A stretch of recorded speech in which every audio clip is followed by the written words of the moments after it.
but also to handle future use cases. So at SDF, we contribute to the robustness and usability of Stellar by stewarding the code and by supporting the ecosystem. And I'll mention a few of the Q4 achievements we're proud of in that regard. But as Danelle suggested, the evidence of the robustness and usability of Stellar, that really comes from all the activity in the ecosystem.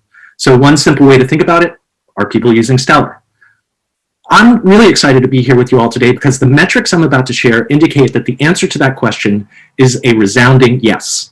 Yes, people are using Stellar, and increasingly so. So I've been in the Stellar ecosystem for several years at this point, and I have to say, 2020, and specifically Q4 2020, they really blew me away. So let's dig into that a bit. At the start of this year, we picked a number of metrics that we wanted to use to track quarter-over-quarter growth, and we can take a look at those. The good news, based on every single one of those measures, every single one, the Stellar network grew in Q4. Total accounts increased by 3%. That means we ended the year with almost 4.8 million Stellar accounts. The total number of payments grew by 26%. That means there were over 15 million payments in Q4 compared to 12 million in Q3. The number of average daily operations also grew by 13%, and we'll take a closer look at that in a second. And the average daily volume on Stellar's decentralized exchange increased by almost 139%. That's a lot more asset conversion. The decentralization of the network is consistent with the rest of the year, which is great since, quick reminder, at this point, SDF could turn off all its validators and the network would keep on ticking. There was also a 6% increase in unique assets. There are now over 8,800 on the network. And that's because people in the ecosystem are busy building things and taking advantage of the fact that Stellar is designed to connect the world's assets on a single platform and to make asset issuance incredibly easy. So for those of you who have been attending these calls throughout the year, this slide should look pretty familiar. But what I'm about to show you now are a couple of other metrics we pulled for the end of the year that really speak volumes to Stellar's growth and maturity. One of the most notable indications of growth is the number of operations the network processed in 2020. So in April of 2020, Stellar hit the 1 billion mark. There were 1 billion total operations since the network began in 2015, which is great. But what's really remarkable is that in the second half of the year, the acceleration in network usage put Stellar on track to outpace that milestone annually. The network processed almost 430 million operations in Q3 and Q4 alone. 430 million. So if you look at the graph on the left, that shows the 12% increase in operations processed from Q3 to Q4. And the graph on the right shows the annual total, which represents a 142% increase. I also want to share a new indicator we started looking at this year and that we'll focus on in these reports from now on, and that's something we're calling relevant assets. So relevant assets. SDF defines a relevant asset as an asset that's tethered to a real financial instrument. So for example, NGNT, the Nigerian Naira stablecoin issued by Cowrie, that's a relevant asset. We believe these assets give a good indication of how well Stellar is connecting global financial systems. So from January to December, the total number of these assets grew by 63%. We started the year with 49 relevant assets and ended with 80. Now, each of those new assets, that represents a new connection to existing financial rails. That's how we're lighting up the map. But then if you look at the graph on the right, and this number is truly astounding, the on-network transaction volume of relevant assets grew from $2.5 million to $48.7 million by year's end. That's a 1,819% increase, So while you absorb that fact, I'm going to share a little more on the technical front about what we're doing to help ensure that Stellar is optimized to support all this growth. In Q4, SDF released a new version of Stellar Core that supports Protocol 15, and shortly thereafter, the public network validators voted to accept the new version and to upgrade the network. Remember, upgrading the network, validators decide to do that. Now, that protocol release included a few new functionalities that make it easier than ever to build user-friendly apps and services on the network. Specifically, 2 new Protocol 15 features, claimable balances and sponsored reserves, enable issuers to offer seamless on-ramps and apps to safely cover users' Lumen reserves. Combined, they simplify Stellar onboarding and account management and empower developers and businesses to create intuitive experiences that appeal to users far beyond the crypto savvy. We also worked a lot on Horizon, which is Stellar's API that developers use to access and interact with the network. In Q4, we released new Horizon API docs, which make it easier to understand and leverage Horizon's capabilities. captive core beta, a new feature that simplifies Horizon deployment. It improves robustness and greatly reduces the time required to spin up a Horizon instance. And that release incidentally puts us inches away from a production-ready Horizon 2.0, which is something we'll be talking about a lot in 2021. And we released Project Hubble 2.0, which is an ETL pipeline that leverages Horizon's new ingestion system and enables the public BigQuery dataset to be updated every 5 minutes. That opens up a whole new world for data analytics on Stellar. On top of all that, we've also developed some cool new tools and products that really help make Stellar easier to use. The first of these is Freighter.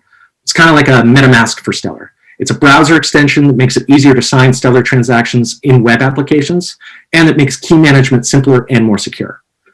We also released an all-new account viewer, which is Stellar's basic fundamental user wallet. And it features increased security and better interoperability with hardware wallets and with browser extensions like Freighter and Albedo, which is an ecosystem project that also improves key management and transaction signing. So a lot of progress, a more robust and usable Stellar, and a lot to look forward to in 2021. The network and the ecosystem are live and kicking, and we're very eager to see what happens next. So at this point, it's time to find out about the key developments that are making Stellar the blockchain people know and trust. And Candice Kelly, SDF's General Counsel, is going to walk you through those. So I will yield the floor to her. Over to you, Candice. Thank you so much, Justin. It's great to be here and to be able to talk about this pillar, which is being the blockchain people know and trust, which is about making the Stellar story known, bringing awareness to Stellar as a trusted, secure, stable, consistent, predictable, and extensible network. That means three main things: supporting the other participants in the ecosystem by making Stellar known to all audiences, developers, businesses, regulators, policymakers, and consumers. Marketing Stellar and the use cases building on Stellar, and working with governments to create awareness and education about Stellar. In Q4, SDF hosted its largest event of the year, the second annual conference called Meridian. This year, it was a virtual event, and it was themed Global Connections to Solve Real-World Challenges. This event helped bring us together in an otherwise tumultuous year globally. The conversations we had touched on so many diverse ideas and perspectives, and it reminded us all how invaluable it is to reach across borders and connect with one another. We were able to dive into subjects like CBDCs, cross-border payments and remittances, the future of regulation, and many other topics featured in 45 live stream sessions with 95 speakers and 32 networking sessions and roundtable discussions. The event brought together a global audience with 2,130 registrants from 87 countries. So for those of you who missed out on Meridian, the content is all available at meridian.stellar.org, so you can check it out. The event was a perfect opportunity to hear from businesses building on Stellar and promote compelling use cases like the Cali Tempo Corridor. SDF's marketing team was proud to launch a new case study video and landing page highlighting the Nigeria-Europe corridor operated by Stellar-based businesses Cali Integrated Systems and Tempo France. In addition to the content living on the landing page, it's also being leveraged in paid media advertising opportunities and social media. The team plans to build on this success and create and distribute more of this type of content in 2021. We also highlighted the Cali Tempo use case in the World Economic Forum's first publication of the Global Future Council on Cryptocurrencies. SDF submitted 3 use cases from the Stellar ecosystem, and WEF chose Cali Integrated Systems to include in that publication. On the policy front, as many of you are aware, policymakers were busily working on blockchain and crypto in Q4, and we were busy making sure our voice was heard in response. Policymakers in the US and internationally focused more intently on 2 issues of importance to the Stellar ecosystem: the regulation of stablecoins and tightening AML CFT regulations for digital assets. On the Stable Act here in the US, legislators in the House of Representatives proposed a stablecoin regulation. And we put out a statement making it clear that innovative technology like blockchain needs new regulatory frameworks rather than trying to squeeze us into outdated models. And the Stable Act would do exactly that. It would apply outdated traditional frameworks that haven't been updated in decades to new payment infrastructure and innovations. This type of legislation would put the power back in the hands of the banks rather than the people. So it's a topic that we intend to stay actively engaged in as the Stable Act progresses through the U.S. Congress. And on the FinCEN proposed rule for digital transactions, the SDF policy team put together a comment letter to voice our strong objections to the rule and its departure from procedural precedent. We engaged policymakers, including FinCEN, the administration, House Financial Services Committee, and the Senate Banking Committee.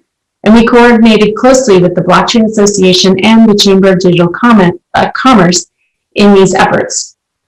We're very happy to see that FinCEN ultimately extended the comment period, which we see as a victory for our industry in making sure that these kinds of proposals have greater public-private partnership. So we'll be doing a lot more of this type of work in the year ahead. And with that, I will hand it back over to Danelle to talk more about our 2021 strategy. Awesome, Candace. Thank you to both Justin and Candace. I love to see all the work that we're doing there. Before we open up to question and answers, I wanted to come back to our strategic pillars because apparently those are the things that I love to talk about. We've clearly shared how impactful they've been in driving our success for SDF and in turn for supporting the growth for the Stellar network and the Stellar ecosystem. So as we look to 2021, our three strategic pillars will, not surprisingly, continue to be our North Star. And we've got some concrete goals on what we want to do for each of these. We're also going to I'm going to talk a little bit about those now, but we're also going to publish this so that you guys can follow along with us on a quarterly basis to look at our annual goals to see how we're lining up to those with respect to our roadmap for 2021. I think that that's coming out next week. So first, to ensure the robustness and usability of Stellar, we want to support the top use cases that are being built on Stellar by categorizing and responding to their technical requirements through network proposals, any necessary changes to Horizon, all with a keen focus on supporting easy integration with the network. We've already seen some of this work in Protocol 15 with claimable balances and sponsored reserves, two things that Justin just talked about. And that work was initiated because of the needs of the ecosystem, and specifically the needs and the use cases that are already part of Stellar. So we will continue to consider those needs as we work with other participants in the ecosystem and as more and more of these use cases are developed. Next, improve liquidity on the Stellar decentralized exchange, so the DEX. DEX liquidity is important. It's the one constant that I hear from you, and frankly, that I've heard since I've started. And I want you to know that we're listening. We believe that the Stellar DEX is such an important part of what Stellar has to offer, and we need to focus on how we can collectively make it even more user-friendly. We already have several proposals from the ecosystem on how and whether to integrate smart contracts and on how and whether to integrate automated market makers, and we want to explore these options and consider whether other changes should be proposed. Importantly, it's one of our top priorities for 2021. We also want to set Stellar up for success and growth by guaranteeing that Stellar can scale to handle increasing volume from use cases and develop the SideNet or the private ledger. Haven't really named it yet, but this is a culmination of several projects that we've been working on with the community historically. So we're going to bring this together as a layer 2 technology in preparation for other integrations and new use cases in 2022. So expect to see some more on that this year. And then to be the blockchain people know and trust. This is such an important pillar, and it's important because it actually highlights the need to provide education and also to provide trust in a world where you can actually audit and determine what we're doing because we're open, but really focusing on what blockchain can bring to humanity and to the financial technologies that exist out there. So we plan to continue our work as an advocate. We keep hearing that in the US, we're going to see companies flee this market because of an unstable landscape. I don't know whether this is actually happening, but importantly, we would like to see the US, just like the larger global policy, create stability and foster growth in blockchain. And we're going to use our tools to advocate for legislation that helps eliminate that urgency that we hear. This will also help us to get Stellar itself to become more broadly known in US policy. This doesn't mean that we aren't focused elsewhere, because we are. but we would just like to also support policy needs in our own backyard. We will also continue to bring additional participants to the Stellar Network through the Enterprise Fund, as we think it helps to grow the ecosystem. And we will develop relationships with consulting firms that advise governments and financial institutions about blockchain, so that we can help make it easier for those firms to support network and network integration with Stellar. And finally, to foster sustainable use cases. We're going to continue to work to develop Vibrant, increasing the user base and adding at least one new market and one new feature by the end of 2021. And as Justin mentioned, the growth of relevant assets has already been so great, but we would love to support even more growth. So we'll continue to support the development of the Anchor network to grow relevant asset transactions on Stellar. We would like to see 5x growth of this relevant asset transactions and at least 4 additional corridors active and strong by the end of 2021. So this means we need to grow Stellar, but mostly we need to grow our Anchor network. We are going to try to do our part as the ecosystem participant to help make this happen. We're going to be putting these goals on the roadmap page on the website. In addition to these calls this year, you'll be able to see our progress on all of these projects via stellar.org. So 2020 was a year unlike any other. I've said that so many times, but despite the circumstances, we all collectively closed out 2020 with a stronger, more active network, an ecosystem, and firmly positioned to drive growth in 2021. I am beyond optimistic about what this year holds for us. And with that, we're going to open it up to questions.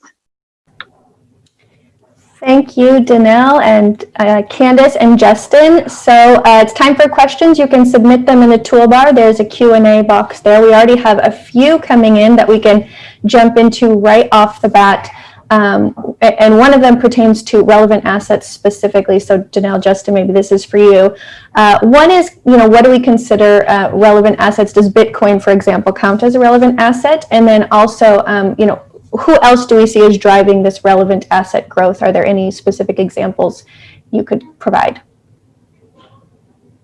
Well, Bitcoin is considered a relevant asset. Justin, I think that you actually can talk a little bit about this definition. Was one that we created in, I believe it was the end of 2019. So it is something that we've been watching throughout the whole of 2020 and really focusing on how those relevant assets have grown and have changed throughout the year. And we do try to smooth it out. So in terms of the definition, Justin already explained that it's a tethered asset, an asset that's tethered to a financial instrument. So we look at any of those assets on the net on Stellar and how those transactions are moving. But Justin, do you have any specifics about the corridors that we see or the ones that are driving the growth? Yeah, it's a great question. And I think that there are actually several corridors driving the growth in relevant asset transaction volume. And a lot of it does have to do with the increased footprint of the Anchor network, right? The more endpoints there are, the more of sort of a network effect that we have, and the more transactions we have that rely on these assets that we deem or that we define as relevant assets. One of the biggest current examples of an important corridor is between Europe and Nigeria. Tempo, which is a company in Europe, and Cowrie, which is a company in Nigeria. They've created a corridor for cross-border payments, both remittances and business-to-business payments. And so they're transacting a lot using their two assets, the Euro asset issued by Tempo and the NGN, the Nigerian Naira asset issued by Cowrie. And if you want to find out more about that particular corridor, you can check out, it's something that Candace brought up.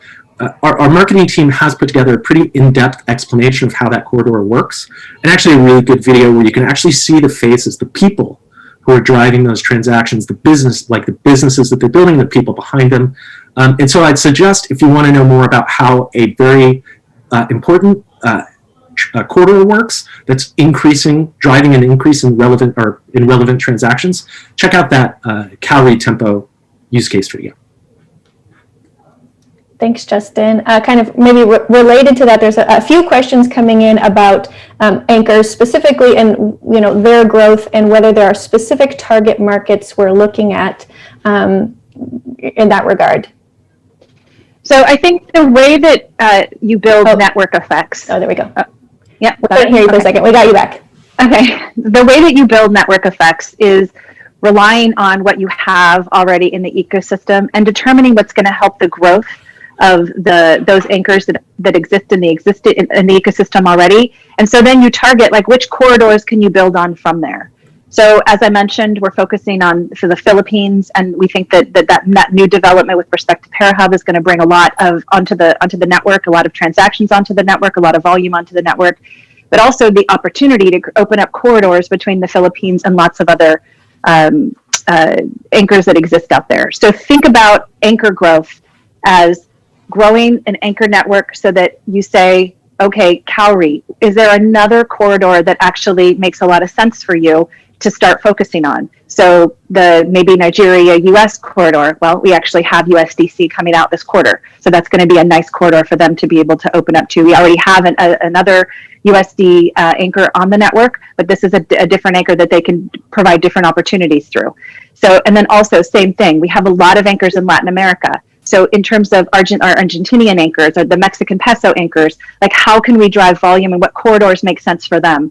So you have to think in terms of network effects. So there's no particular region that we're focused on. What we are trying to do is look at the existing landscape, not just bring other anchors to the network to support that landscape, but bring additional application layers that are going to bring volume to those anchors so that they actually can have a lot more to do with those assets. So that's the way we think about the growth of the network. We think very systematically about talking to each of the network participants and where would they like to see that growth happen. So you're going to see in this quarter, we actually have a goal that we're going to grow the anchor network by 4 new anchors this quarter. So we'll see if we meet that goal. And so we're focused on this kind of network effects growth. So no particular region, but making sure that we're adhering to the values that each of these anchors that are already on the network want to see in terms of their own individual growth. Awesome. The next question coming in here, I think Candace, is for you. General understanding of kind of what we anticipate the regulatory environment to be this year, and maybe particularly with the new U.S. administration coming in. Sure. So lots of changes in the Capitol here in the United States, both the administration and the makeup of Congress. And so we definitely think that there will be some shifts in terms of the focus on regulation, and our main focus will be on getting in early and often to speak with folks on the Hill, particularly the new members of Congress, the new leadership on the key committees that affect our industry. And to be clear, that's something that we have been doing right along. We have one dedicated policy and government relations person on our team who spends most of his time in Washington, D.C., where despite the pandemic, there were opportunities to meet even in person with folks on the Hill, which he does on a regular basis, and works very closely with the Blockchain Association and the Chamber of Digital Commerce to make sure that we're not simply sitting back and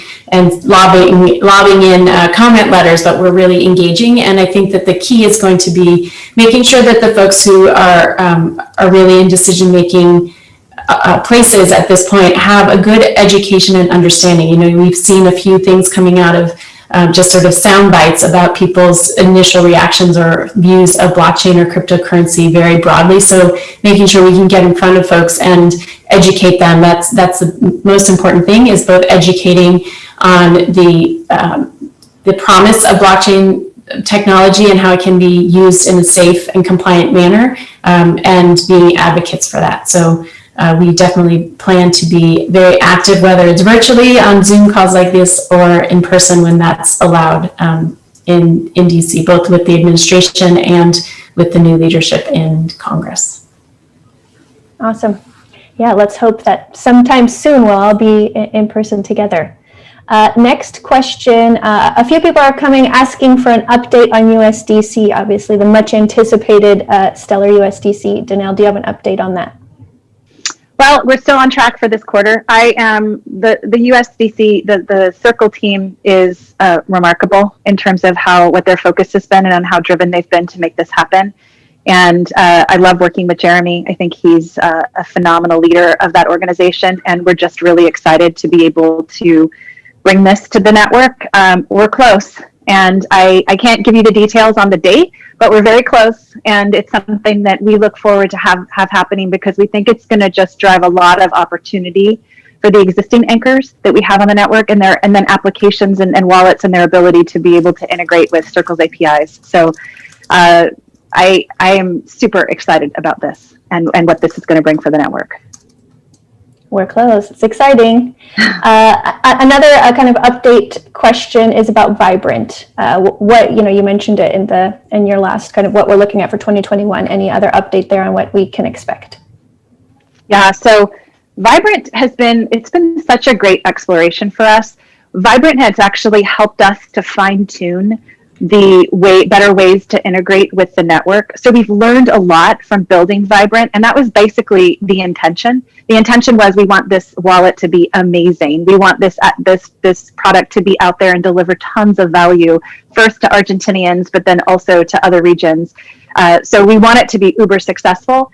But really, it was this focus of ours to really learn about what integrating with the network at that level was like and how we can improve it from documentation, from SEPs, from how we can think about network integration. And so really, we've learned so much from that. And a lot of what you see in terms of our changes and the ecosystem proposals, and also just working with the different SEPs that exist in the documentation comes from that work that we've done with Vibrant.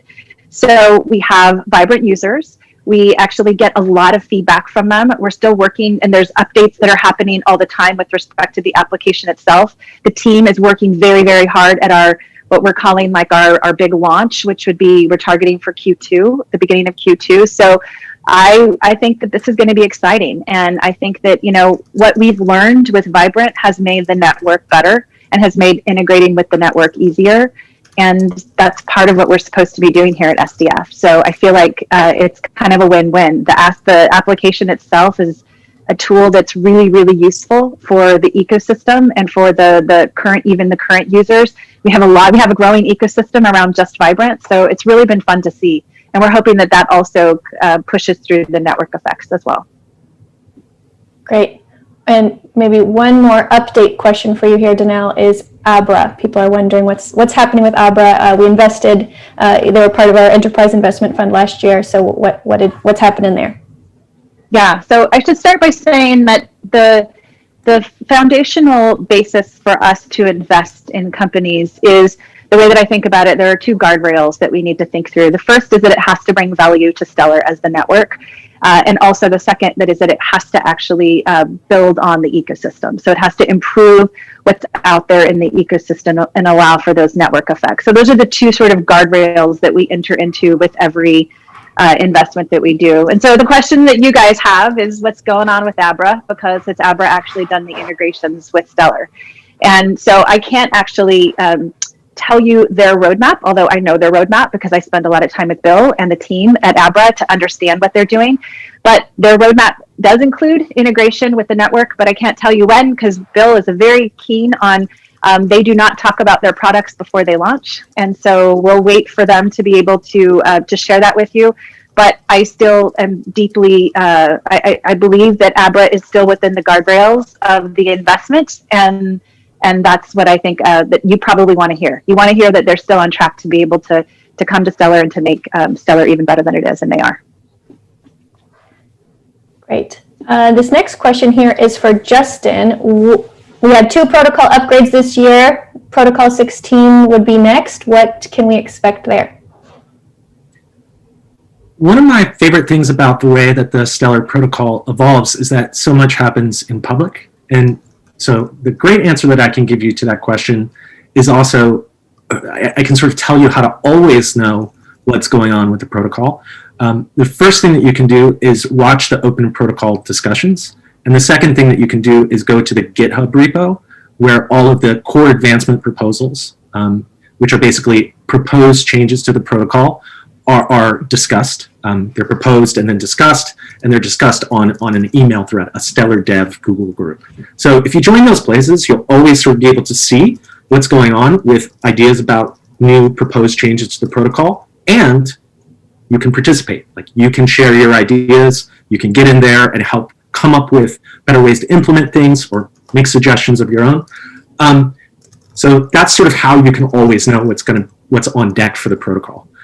For Protocol 16, we just had the first open protocol discussion last Thursday. And you can actually go watch it right now. You can go to stellar.org/events and you can find the last open protocol discussion. And you'll see that in that discussion, we basically talked about 2 core advancement proposals, both of which would help to bring regulated assets to Stellar. They would make it easier to issue assets that have certain flags set, if you choose to, in order to comply with the regulations required for certain types of assets. Now, those proposals, they wouldn't affect other assets that already exist on the network. They wouldn't, but it would empower a new kind of developer and a new kind of product to be built on Stellar. So I would say the CAP 35 and CAP 29, both of which introduce new flags for regulated assets, are currently what's being discussed for Protocol 16. So go check those out. Thanks, Justin. One theme that is coming up in quite a few questions, so we're going to try to package them together, which is the hot topic of CBDCs and what we're doing on that front. So Danelle, can you share more about how we're thinking about working with folks on that type of technology? Sure, yeah, I'll do that. But first, I just want to say I love that we had the open protocol meeting last week, and thank you, Justin, for organizing the team on that. This is exactly the way that an open source project should work. So I'm really excited that we're doing these things and we're really focusing on the ecosystem and building that ecosystem and bringing other participants in. On the CBDC front, this is an important space for us to be able to be available to governments. And in terms of a strategy, I will tell you what our strategy is. Our strategy is that any government that we can talk to about blockchain and the value of blockchain is a government that we want to engage with. So this is an education piece as much as it is a strategy discussion. I don't know that all governments are moving towards the desire to issue the CBDCs, but the important thing is that as long as they understand the value of blockchain, it may encourage them to do so. It may encourage them to leverage the assets that exist on the network themselves, or to distribute their CBDCs through private institutions that are already building on the network. The one thing I want to say is that from I would love to be able to have this private and this public partnership with governments all over the world so that we can talk to those governments about what their desires are concerning blockchain, what their fears are about blockchain, and then think about the CBDC question and ask them like what they want to get from the issuance of a CBDC and how they could partner with those institutions that are already live on the network to be able to make that happen. So the strategy is to leverage the network as it exists today and to bring in more anchors that can support these kinds of CBDCs that may be able to be distributed through them, and also work with governments to educate them about the value of blockchain, what's going to happen if they miss out on blockchain, and what an issuing a CBDC could do for them. So these are just conversations that we have, and the biggest part of the strategy is to be available and to put ourselves out there as much as we can to be able to have those conversations. So that's the way that I would talk about our CBDC strategy, is to be open to them and also to be fluid in terms of how the network can be able to be available and leveraged to help them. Okay, we have time for probably squeeze in 2 more questions here, and there are a few, again, a few questions coming in on the themes. Danelle, do we expect to be announcing either any new partnerships or new investments from the Enterprise Fund this quarter or soon this year? What's happening on that front? Well, if we're going to follow on with what we have promised ourselves that we're going to do for this quarter, the answer is yes to both. So we have a few enterprise fund investments that are already sort of in the pipeline. Look in the next few weeks for us to be able to make those announcements. And then with anchors and partnerships with respect to anchors as well as application layers, it's part of what's our ethos is to be constantly focused on making this network more robust and the ecosystem more complete. And so that's our job, and that's what we're focused on doing to support this and grow it. So yes, we'll have more of those to come this quarter as well. Awesome. But I can't say what. Yeah, exactly. I was going to say, as the head of communications, you have to be patient, folks, because we don't want to scoop ourselves. We're going to share it soon. So last question here is, obviously it's hard to expect exactly what this year is going to be like, Danelle, but can you share kind of how we're thinking about, still in the context of the pandemic, are we going to keep our work virtual? Are we going to move towards, in person? Could we think that Meridian this year would maybe have in-person components? How are you thinking about, our work on that type of thing this year? Will these seminars still always be virtual, I guess? I think, I don't know the answer to whether these seminars will always be virtual. It would be really fun for us to be in person. Well, I would actually, at the very least, like to be in person with the group that are presenting to you, because it'd be more fun for us and probably more fun for you to have that. We have to respect what's going on in the world, and we have to understand that the world isn't sort of ready for that for that in-person time together yet. But we are going to continue to engage as much as we can as an open source project with you as our ecosystem in a virtual way until we can actually be in person. The way that we had actually talked about Meridian last year is that we originally had thought about Meridian obviously being in person. And what we did in the end is we planned for the virtual, but we also hoped that maybe we could shift to a little bit of it being in person and having many geographies available for meetups for people to be able to attend, even if some of it was by video for Meridian that way. So maybe that's how we'll think about Meridian for this year as well. Until we have clear indications that in person is something for us to be able to do, we'll plan for a virtual Meridian with these in-person components to the extent that we can actually do that. We want to be together because we think that helps to grow and solidify the ecosystem, but we also need to be respectful of what's happening in the world. So I can't wait for the day when we can all get together again. Even our own office. I can't wait for the day when we can all go to our office again. Actually, the office we haven't been to for almost a year now, and that it's just a crazy idea that it's just not that far away, but we can't actually get into it for obvious reasons. So we hope for that. Thank you. Okay, that is all we really have time for today. So Danelle, Justin, Candace, thank you so much for taking the time. We'll see you guys next quarter. And thank you. Super happy to be here. Thanks everyone for participating with us. And just a reminder to everyone on the call, as soon as this call ends, you will get a pop-up that will prompt you for a post-event survey. And if you fill it out, you have the chance to, the first few hundred respondents have the chance to win a swag box. So that will again pop up at the end of this survey, at the end of this call. So thank you so much again for joining, and we'll see you next time.